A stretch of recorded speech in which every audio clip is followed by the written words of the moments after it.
Hi, hello, welcome back to our channel, My Cooking Stories. ഇന്നത്തെ റെസിപ്പിയിൽ റവയും തേങ്ങയും വെച്ചിട്ട് ഒരു സോഫ്റ്റ് ആയിട്ടുള്ള ലഡു എങ്ങനെയാണ് ഉണ്ടാക്കുന്നത് എന്നാണ് കാണിക്കുന്നത്. വളരെ സിമ്പിൾ ആയിട്ട് കുറച്ച് ഇൻഗ്രീഡിയൻസ് മാത്രം വെച്ചിട്ടാണ് നമ്മൾ ഈ ഒരു ലഡു ഉണ്ടാക്കുന്നത്.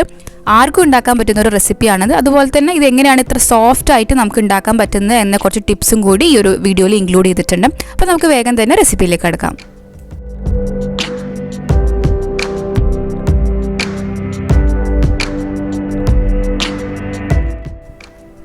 ആദ്യം തന്നെ നമുക്കൊരു പാനിലേക്ക് ഒരു ടേബിൾ സ്പൂൺ നെയ്യ് ഒഴിച്ചു കൊടുക്കാം. ഇനി നെയ്യ് ഒന്ന് ചൂടായി വരുമ്പം ഇതിലേക്ക് കുറച്ച് നട്ട്സും കിസ്മിസും ഇട്ടിട്ട് ഫ്രൈ ചെയ്തിട്ട് എടുക്കുകയാണ് ചെയ്യുന്നത്.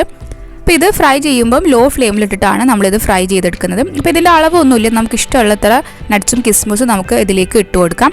അപ്പോൾ ഇത് അങ്ങനെ ലഡുവിൻ്റെ ഇടയിൽ കടിക്കാൻ കിട്ടുമ്പോൾ നല്ല ടേസ്റ്റ് ആയിരിക്കും. അപ്പോൾ എന്തായാലും ഞാനിത് ഈ ഒരു കളറായിട്ട് വരുമ്പോൾ ഇത് ഫ്രൈ ചെയ്തിട്ട് മാറ്റിയിട്ടുണ്ട്.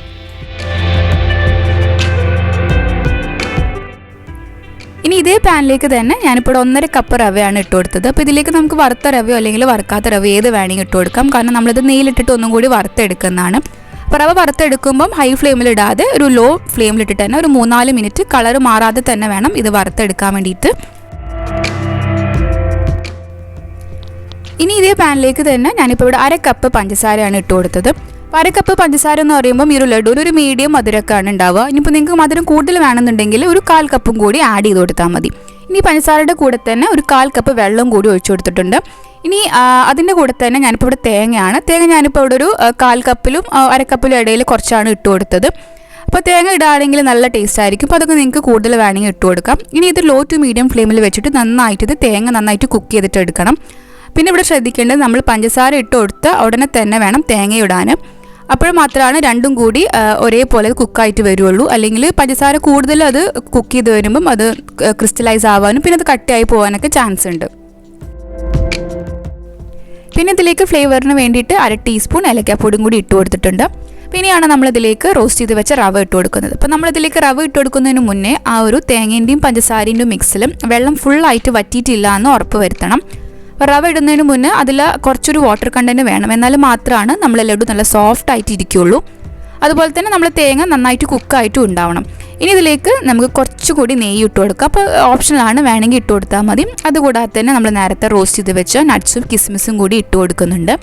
ഇനി നമുക്ക് നന്നായിട്ട് മിക്സ് ചെയ്യാം. ഞാനിപ്പോൾ ഫ്ലെയിം ഓഫ് ചെയ്തിട്ടുണ്ട്, കാരണം പാനിൽ നന്നായിട്ട് ചൂടുണ്ട്. ഇനി ഇത് മിക്സ് ചെയ്തിട്ട് നമുക്കിത് ബോളാക്കിയിട്ട് ഷേപ്പ് ചെയ്തിട്ട് എടുക്കാം.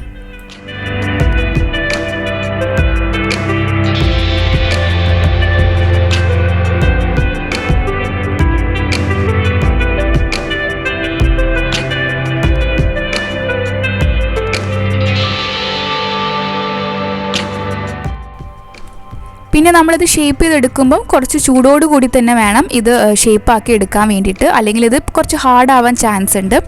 പിന്നെ കയ്യിൽ കുറച്ച് നെയ്യ് തടവുകയാണെങ്കിൽ നല്ല സ്മൂത്തായിട്ട് ഇതുപോലെ നമുക്ക് ഉരുട്ടിയെടുക്കാൻ പറ്റും. അപ്പോൾ നമുക്ക് ഇഷ്ടമുള്ള ഷേപ്പിൽ അല്ലെങ്കിൽ എത്ര എണ്ണാണോ വേണ്ടത് വെച്ചാൽ അതുപോലെ നമുക്ക് ഇതുപോലെ ഷേപ്പ് ചെയ്തിട്ടെടുക്കാം.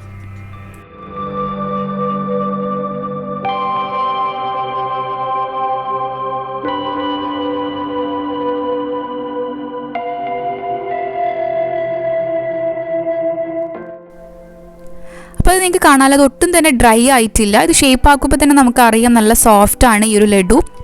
അപ്പോൾ നമുക്ക് ഇതിൻ്റെ ഉള്ളിലത്തെ ഒരു ഭാഗം എങ്ങനെയാണെന്ന് ഞാനിതൊന്ന് മുറിച്ച് കാണിക്കാം.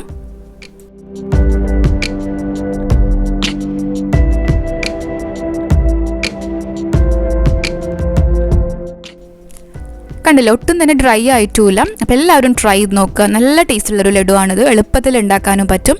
അപ്പോൾ നിങ്ങൾക്ക് വീഡിയോ ഇഷ്ടപ്പെട്ടാൽ ലൈക്ക് ചെയ്യാനും ഷെയർ ചെയ്യാനും മറക്കരുത്. നമ്മുടെ ചാനൽ സബ്സ്ക്രൈബ് ചെയ്യുക, ബെൽ ബട്ടൺ പ്രസ് ചെയ്യാനും മറക്കരുത്. അടുത്ത നല്ലൊരു വീഡിയോ ആയിട്ട് കാണാം. താങ്ക്